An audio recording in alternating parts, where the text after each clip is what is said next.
Best darn day of the week. It's time to talk college football, draft eligible QBs, and we're actually going to expand our horizons a bit in this show. Talk about another prospect plays on the other side of the ball. I'm here with my good buddy Alex Barth as usual. Alex, how we doing, brother?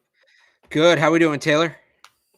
Doing well, man. Today was pretty cool at work. Everything was all festive. Yeah. We got pictures, we got food. It was a cool day. I went up to Stacy. I was like, "This was a magical day. Thank you so much." So that was pretty tight. Yeah, no, it was a good time. They do it. They always treat us super well. I mean, always Patriots PR does, but this time of year, they usually have one or two surprises up their sleeve. So they certainly did today. Yeah, I didn't know anything about that. It was a very pleasant surprise for today. All right, but people don't want to know about what our day at work was like. They want to know about college football. That's why they're here. We had a lot of bowl games this weekend. I know you were locked in on them. I tried to follow from afar, but you just know more than I do. So I defer to you, my friend. Let us know all the must-know information from this weekend's bowl games, all the pertinent information, all the quirky, fun stuff. Fire away. Yeah, so I mean, look, I wouldn't say there's been a ton draft-wise, just with the games that are being played in the modern game. A lot of players opt out of the bowl game if they're draft eligible short of the playoffs. The transfer portal, factoring into that too. And there are certainly some interesting transfer names in terms of players for next year's draft. One super interesting thing to me, though, has been, the last two nights, there's been games where you had in the famous Toastery Bowl, you had Old Dominion go up 28-0, only to lose in overtime to Western Kentucky.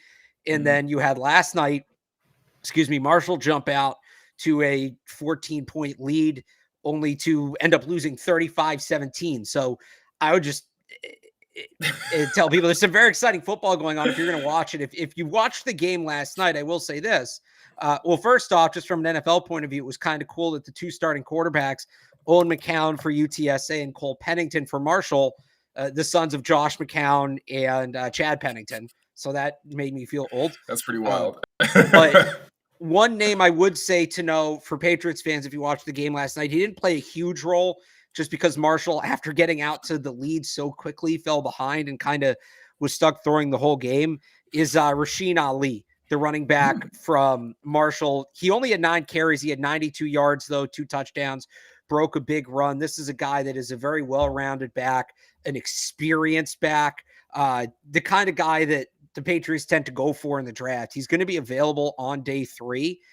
He's a player I would think, if they want to look for, 2 years ahead of time, a replacement for Ramondre Stevenson, something like that. Ali's definitely a guy that would fits the mold of a traditional Patriots draft pick with the production, the experience, and just, again, he's well-rounded. He's got good size too, 6', 200. Obviously Kevin Harris, South Carolina, very different school than Marshall, but that same thing where he was productive over multiple years. And that's really what they look for at the running back position. Can you come in and do you have experience being a workhorse?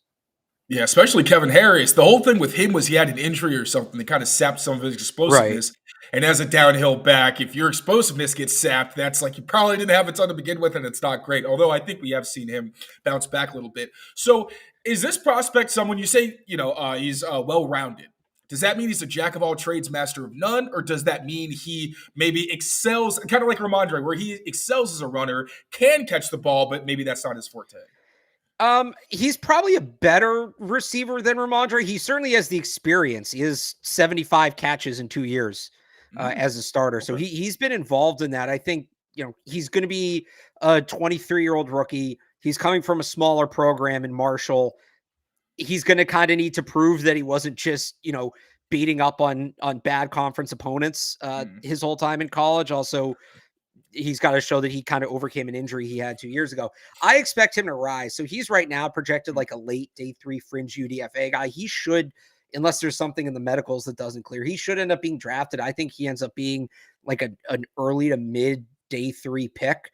And yeah, to your point, to your question, exactly. Jack of all trades, master of none, I think is probably fair, but sometimes at the running back position, that's what you're looking for. That's how Absolutely. I would describe a guy like Rex Burkhead. And Mhm. obviously the Patriots have missed having somebody in that kind of utility running back role. I think Ali's a player who could certainly do that. And I know, when the team has a top 3 pick and needs a quarterback, nobody wants to talk about day 3 running backs, but they're going to continue drafting after they take whoever they take 3rd overall, 2nd overall, 1st overall, whatever it ends up being. And he's a guy, I actually thought he was going to come out last year, and he was a guy I was ready to talk a lot about for the Patriots last year. And then obviously got hurt, ended up going back to school instead to reset his draft stock. The right call. But this is a guy I've been watching for a couple of years, and I just think screams Patriots running back. And if you're somebody who, people send us, Taylor, it's your first year on the beat, so you'll experience this for the first time. Once you get to like February, anytime you tweet anything, people will respond to you with their mock drafts. And, what do you think of this? What do you think of that? If you're somebody who wants to, look like you know what you're talking about, I'm not saying you have to take Rasheen Ali. Don't do that in every mock, but he's definitely a name to know. He's definitely a player to know when it comes to the Patriots. All right, I want to see him. If you guys are going to be commenting at my stuff with your mock drafts, make sure to throw him in there, kind of like a little sneaky shout out to the show. Are there any other prospects that you think? Oh yeah.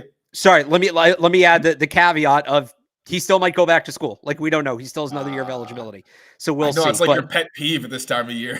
I know. I hate it. I talk these guys up, and actually no, he's accepted an invite to the Shrine Bowl, so that would probably mean he's coming out. Yeah, no, there's every year. It was Max Melton last year, the corner from Rutgers. I've been waiting on this kid, Isaiah Williams from Illinois, for 3 years.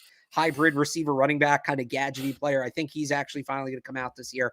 Yeah, I get all annoyed. I hype up these prospects, and then they go right back to schools. Olu Fashanu was one of them last year, actually. And there's always one like top 15 pick that surprised us and goes back to school. Marvin Harrison. Kidding. But I know there's some rumors about that. But yeah, no, I like Rasheen Ali. He's definitely a guy to watch. And yeah, it does look like, Shrine Bowl. They love the Shrine Bowl. So another reason to keep an eye on him.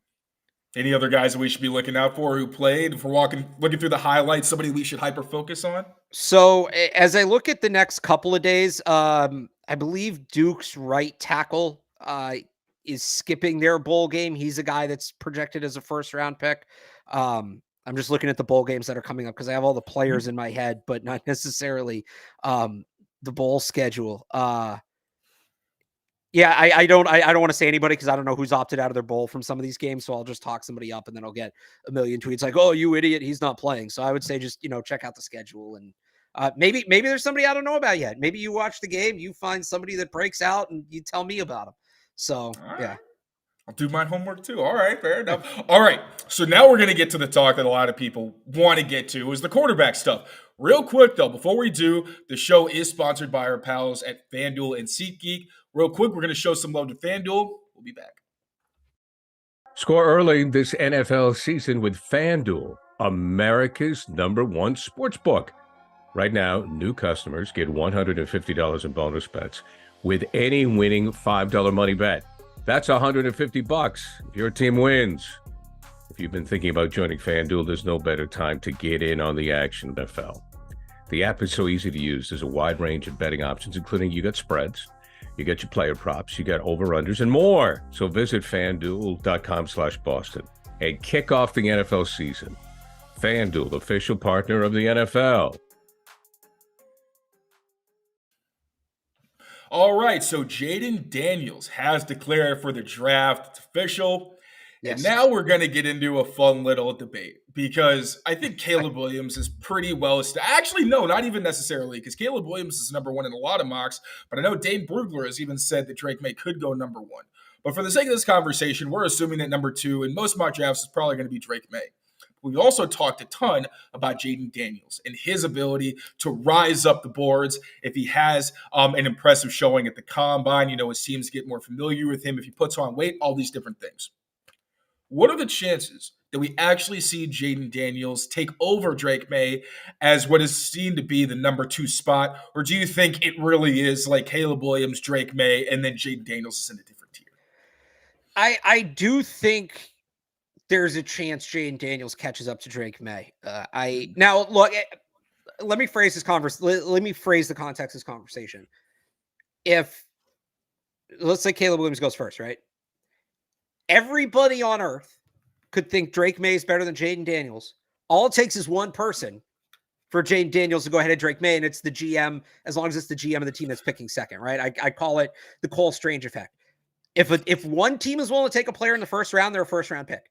That's just the reality of it, because that's where you have to go to get them. So that being said, when we talk about the consensus, and I know people say the consensus doesn't matter, it's made up by people outside of the building. It's the closest we have to truly analyze this thing and break down the scenarios. And it's not always right. Last year, Christian Gonzalez, everybody had him as like a lock of a top 10 pick. The Patriots got him at 17th. Everyone once in a while it breaks off, but generally the quarterback consensus in terms of the order guys are taken, not necessarily the outcome and in the, how good their careers are, but generally the quarterback consensus for order ends up being about right. There's not too many surprises in that regard. So do I think Jayden Daniels could catch Drake May? Yes. I do think some of that is Drake May falling back to him. I think if Drake May shows up, has a good Senior Bowl, tests well at the combine, like if he doesn't give a team reasons to second guess him, I think he has that second spot locked up. I'm not, but the door is open to that. We've seen him have some glitches in his decision making from time to time. If he goes to the Senior Bowl and has a rough week, we'll see if Jayden Daniels as a junior, it's a little tougher, but we'll see if he ends up in a postseason in a showcase game. But yeah, if Drake May goes to Senior Bowl and struggles, there's going to be a lot of talk about, well, okay, part of him is his floor and the athleticism and the big arm, that's supposed to kind of carry him while he develops these other traits. If he's further away than we think he is, he may not be up to this. Whereas Jayden Daniels, and look, Jayden Daniels this is obviously assuming Jayden Daniels does everything right as well, but if Jayden Daniels then comes out, runs a 4.4, right, throwing the ball around the yard at the combine, throws the ball well at his pro day. Again, if he does a showcase game and lights it up there, you're going to look at it and say, oh, well, all right, the upside's the same.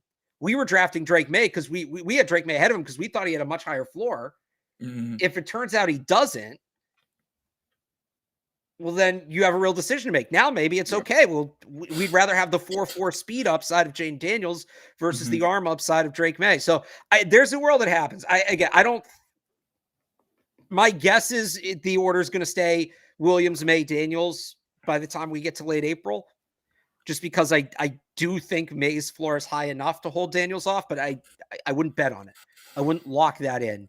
And Jayden Daniels certainly has the ceiling to make teams think twice whether or not they want to, put the future of their franchise in Drake May. I mean, the name of the game in the NFL right now, matchups, but also explosiveness. So Jayden Daniels he checks both boxes. He's a mismatch because anytime he's on the field, you have to account for him as a runner. So whether that is just on running action where you have to have a backside defender who's not blocked, he has to stay home and respect that opens up things for the running backs. And then when it comes to the passing game, the Patriots love using like a Mack Wilson. As good as Mack Wilson's been, you're telling me that if it's him and Jayden Daniels in the open field, and Daniels has to make him miss for a big play, I mean, most linebackers, even some safeties, are going to have a hard time because we've seen corners have a hard time even chasing down Jayden Daniels. Like, he is a supreme athlete. And with his explosiveness, not just from the athleticism, but also from his deep passing ability.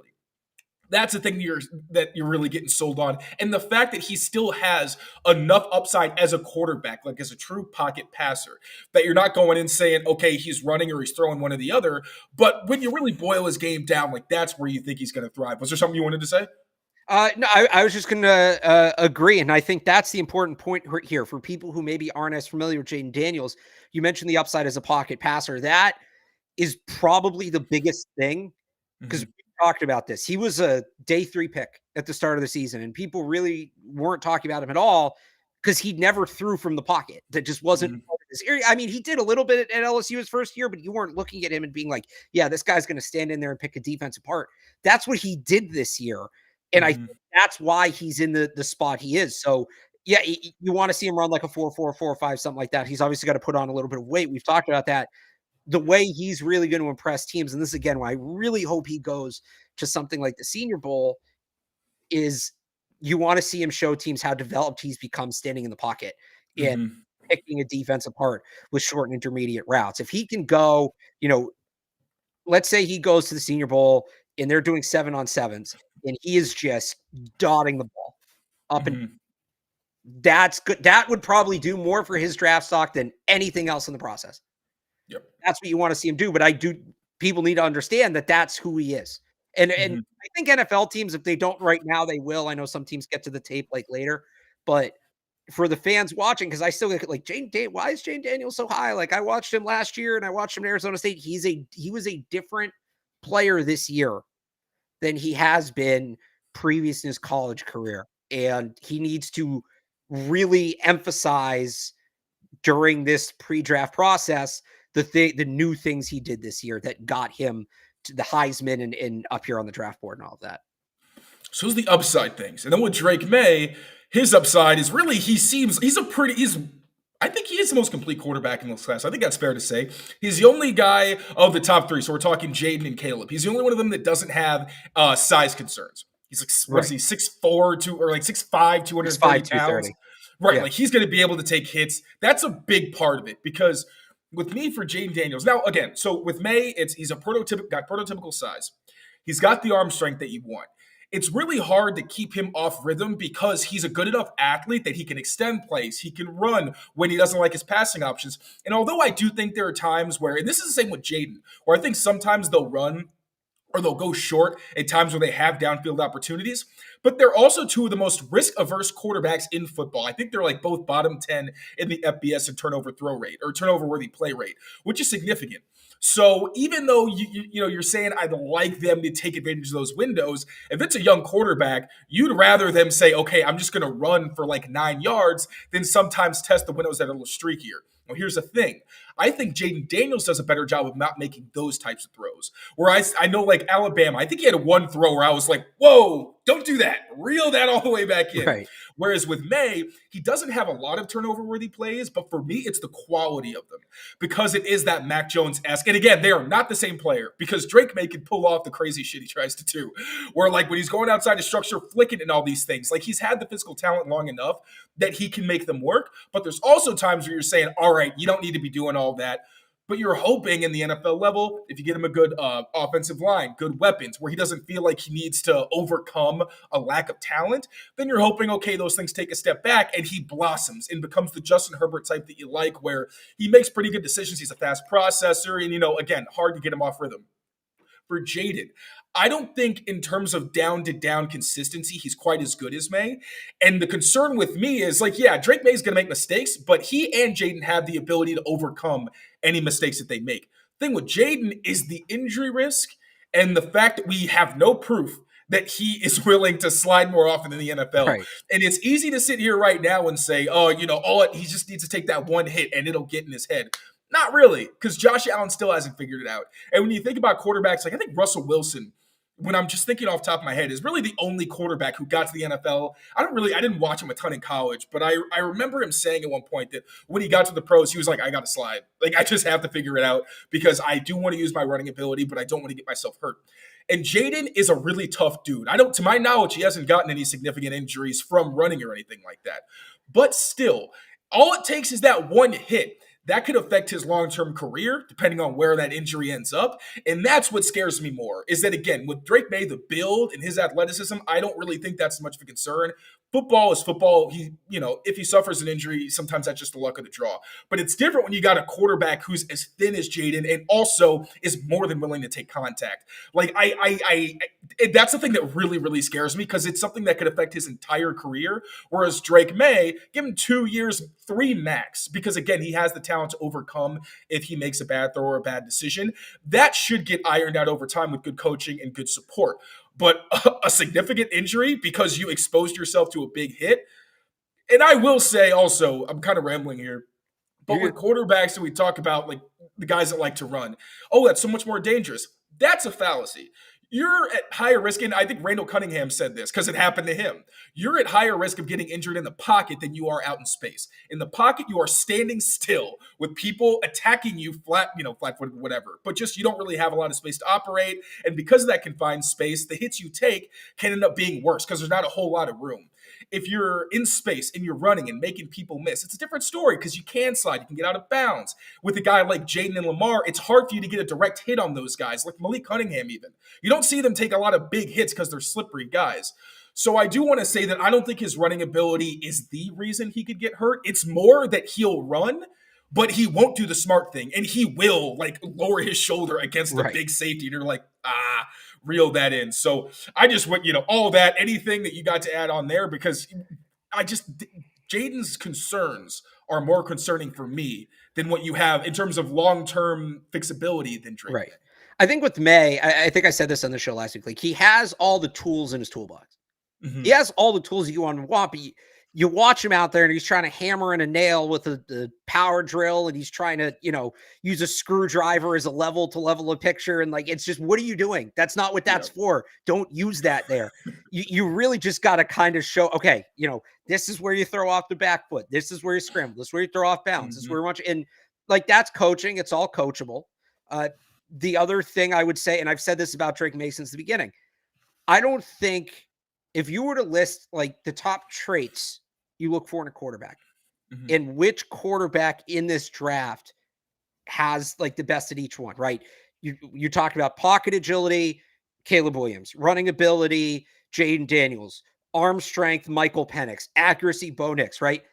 I don't think that Drake May has the best anything of any of the quarterbacks in this draft. That being size said, and health history, I literally think that's it. If you're talking like head, like if you want to go way lower in the draft, size, give me like Joe Milton, dude's a freaking apartment building. But like he's second or third in all of them. Like he probably would have, if you did a composite score, he would have the best composite score. But I don't know what his carrying trait is other than potential, which isn't really a trait.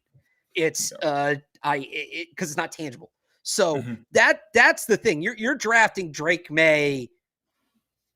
You're not, if you're drafting Drake May, you're not buying a house. You're buying all the materials you need to build a house. Like Caleb Williams, that you're getting the house. You're moving into the house day one, right? Sign the lease on the line, boom, you're moving in. Drake May is like you're buying the empty lot, you're buying all the building materials. You're gonna have to put that thing together. Now, might end up looking really good. If you know what you're doing, you're gonna get a hell of a house. If you don't know what you're doing, it's going to come collapsing down in on you. And that to me is kind of what Drake May is. So and that may scare some people. If a team knows what they're doing at quarterback, that's the best possible guy you can ask for. Because not only does he have a ton of natural ability, you get to mold him into your offense. You get to make sure he develops instead of being like, all right, well, these are his traits, so we have to develop along the lines of these traits. Like if you draft Caleb Williams, I still think Caleb Williams is the best quarterback in this draft, but you're drafting Caleb Williams to play in a certain kind of offense, right? You're drafting Jayden Daniels, you're drafting Bo Nix, you're drafting Michael Penix, not the same offense, but all those guys are going into a certain kind of offense. Those guys there might be some overlap, but more or less scheme specific. I think you put Drake May in pretty much whatever scheme you want, because there's certain things he's going to need to work on and iron out anyway, and you can do it in the context of your scheme. So that to me is kind of the ups and downs of Drake May. And for me, with him, with the Patriots specifically, tell me who's coaching the team, and then I'll tell you how interested I am in the Patriots drafting Drake May. That could go any number of different directions. As for Jayden Daniels, just to kind of wrap up on him, I do think the sliding stuff is similar. I'd make the call to draft him. My next call would be to Robert Griffin III and be like, hey, we just drafted this kid. Can you tell him any and all horror stories you have about what scare him straight? Right, and scare this kid straight. But you said it, the explosiveness I think is going to be too much for teams to overlook. And if you're a team that runs a certain kind of offense, you're probably drooling at this kid because, wow, the things we'll be able to do if we get that kind of athlete under center.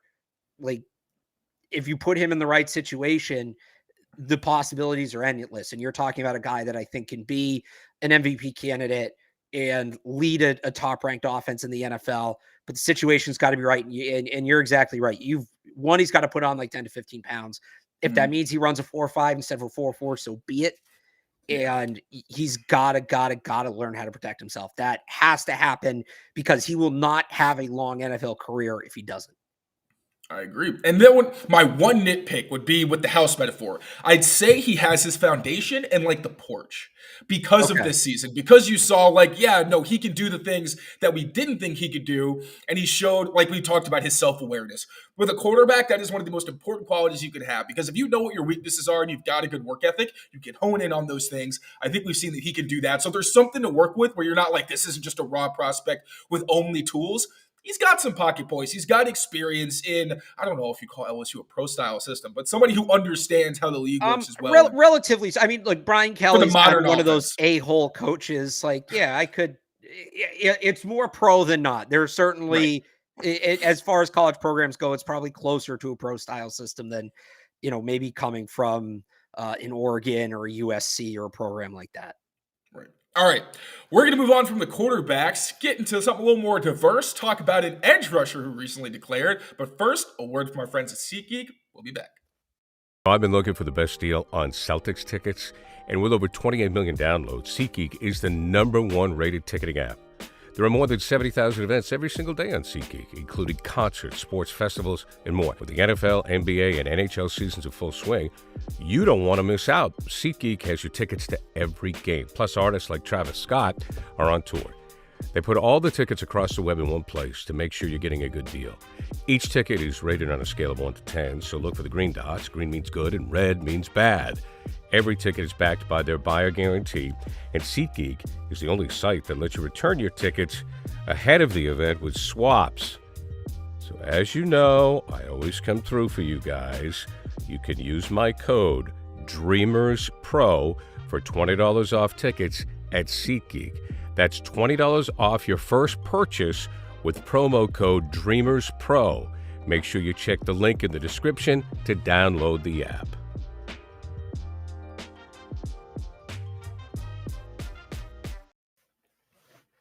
All right, so Jared Verse will officially be a member of the 2024 NFL draft class. So let's go over a scouting report real quick. Any thoughts that you have on the evaluation? Like last week, I know we did these, and it seemed like the timeline was kind of off. So feel free to update if there's anything that you think may not still be relevant based on how we finished the season. All right, so height 6'4", weight 260, solid size for a modern edge. Positives, good get off, reacts to the snap quickly and accelerates off the ball well. Uses his hands well as a pass rusher and has a few nice finesse moves like a cross chop and an arm over. Those are two of the most popular moves in the NFL right now. Turns speed to power as a rusher with the strength and leg drive to collapse the pocket against offensive tackles. Good bend at the top of the rush. Physical at the point of attack and has pop in his hands taking control of the back. Has the strength to get extension and shed blocks. Now we're going to look at the negatives. Could develop an inside move that he can win with as a counter when rushing the passer. A lot of edge defenders usually have to have some kind of counter when they enter the league, because in college you can usually just have one or two tricks up your sleeve and you're good. Gets caught coming up the field too much when unblocked versus the run. Also leads to missed tackles in the backfield. Needs to stay under control.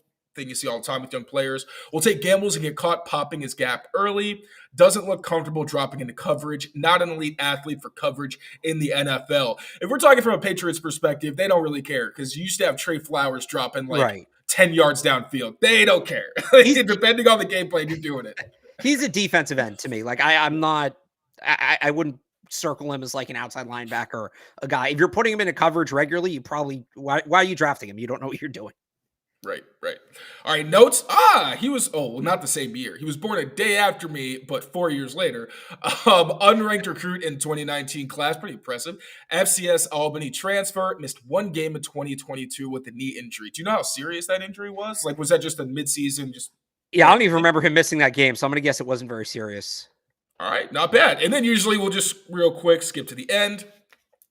So plus run defender, skip to the last one. Most of Verse's weaknesses are minor and fixable, but he hasn't shown the high-level athleticism drop into coverage at the next level, like they said at the end of the report. Florida State would occasionally ask him to drop, and he looked a bit like a fish out of water. Because of that, Verse would be best as a hands-in-the-ground defensive end in even fronts. So we're talking more like probably a Dietrich Wise type, where very, very rarely, if the Patriots somehow managed to get him, would you ask him to do that. So realistically, he's the edge one. We don't think that the Patriots are going to get him. They have way too many needs on the offensive side of the ball. But I do think it opens up a pretty interesting conversation because the Patriots, when it comes to edge defender, they do have a lot of needs. So when do you think would be most appropriate for them to address that? And hey, we also know that they evaluate these players. They always have in mind if this guy hits free agency, like what they did with Chase Young. We'll show some interest, see if we can acquire them, whether it's on an expiring contract, etc. So first, I'll say, what do you think his fit would be like in New England? As I said, I think he'd be kind of like a Dietrich Wise, Trace Flowers type, probably more outside than inside than they usually are used. And what do you think the team needs to do to address the edge position? Because they got a lot of free agents. So I think Burns is a Patriot. I remember watching him last year and thinking like, wow, this guy is going to be such a great Patriot when they take him in the third round in 2 years. And then he just, because transfer from Albany going in the top 5. I actually have him as my edge too. I like Dallas Turner better, but I think Verse is very good. To go back to that scouting report, the first and third things there, just in terms of like, you watch the guy and the first 4 or 5 plays you watch him, you're looking like, how the hell is he not offsides? Because he gets out of his stance so quick and he's got so much power that he's out of his stance quick. He's right in the chest of the offensive lineman. And then he has the upper body strength to just kind of toss him aside. It's really fun to watch. And that is a Patriot. You mentioned Dietrich Wise. I think he's more explosive than Dietrich Wise. I think he's a true power pass rusher. I think this guy's probably a little bit more of a raw athlete, but like a guy like Brian Burns, a guy who's just going to overwhelm you with explosiveness. That's how Jared Verse wins. The reason, before I get to where the Patriots should take it end, the reason I think he's notable is, let's say the Patriots win a game or two here down the stretch, and let's say Williams, May, Harrison, and Daniels are off the board. Or maybe they don't want to take Daniels that high and it's Williams, May, Harrison are off the board. Do either of these edge rushers, whether it's Turner or Verse, do enough that you could maybe get a team to overpay and move up to that spot to take them? It's not, the more good players at the top of the draft, the better for the Patriots. Because that pick becomes worth that much more if they're going to trade down. And Jared Verse, to me, is a guy that if they do, and I don't think they'll win a couple more games, but if they do, you might get a team to overpay for a guy like Jared Verse, because they might look at him and be like, this guy's going to be our linchpin pass rush. This is going to be the guy that when we got to have a stop on third down, he's going to be that guy for us in the future. So really exciting player. I do think the Patriots need to invest in an edge. Not in the first round, not in the second. If you want to tell me day 3 they're going to go get one, I wouldn't be opposed. I think in the 4th round, I would say within the top 150, certainly they should be getting a guy, because Josh Uche is probably going to leave. We don't know what's going to happen with Anthony Jennings. Matthew Judon's coming back from an injury. He's entering the final year of his contract. They're going to need guys there. And if you're watching Verse, and he's opted out of the bowl game, so I guess you won't see him. I haven't looked at the news today, and it happens every day. So let me see if this guy has made a decision. And this would be classic Patriots. Oh, he entered the transfer portal. Okay, never mind. Say Patrick Payton, who's the offensive edge rusher, who reminds me a lot of Josh Uche. Right, yeah. He had a good year. I'm very surprised he's not going to the draft, but he's transferring, so he won't play in the bowl game. All right, so never mind him. Where's he? Oh, they don't know. That's why you enter the transfer portal. He's in the portal, yeah. He might end up going back to Florida State, but it's very rare you enter the transfer portal and then change your mind and declare for the draft. Jordan Healing did that. If you remember him, the special teamer who's with the Patriots this summer. I think a lot of teams missed him declaring for the draft.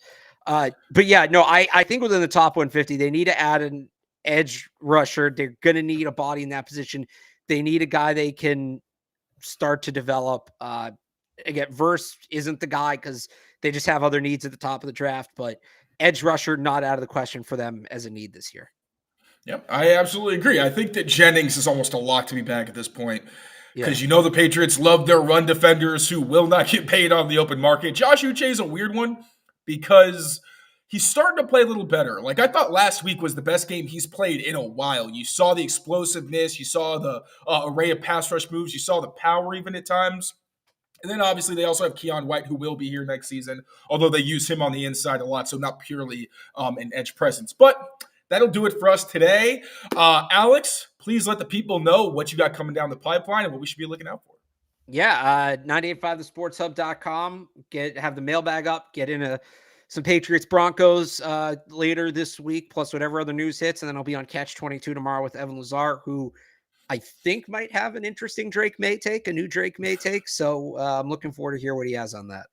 Sounds good, brother. All right. Thank you. And thank you all for watching. Really appreciate you. Happy holidays if we don't get to speak before then. Take care of yourselves. Take care of each other. And we will